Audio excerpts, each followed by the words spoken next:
തീരാധാരങ്ങളെയും മുള്ളുവേലിയെ ഷാനെയും ഗവൺമെന്റിനെയും പ്രപഞ്ചങ്ങളിൽ ആരെയും മാനിക്കാതെ ആരാണ് ഇങ്ങോട്ട് കടന്നു വരുന്നത്?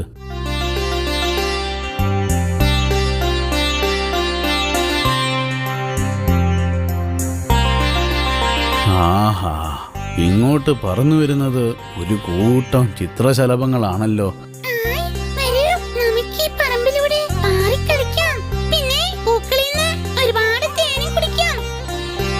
ഹായ്, എന്തു ഭംഗി! എത്രയെത്ര നിറങ്ങളിൽ ഇവരിവിടെ ഇങ്ങനെ പാറിക്കളിക്കുന്നു.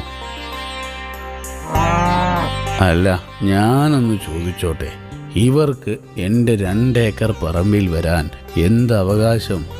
ഇവരുടെ ഭാവം കണ്ടാൽ തോന്നും മനുഷ്യവർഗം ഉണ്ടാകുന്നതിന് മുമ്പ് തന്നെ ഞങ്ങളിവിടെ ഉണ്ടെന്ന്. നടക്കട്ടെ.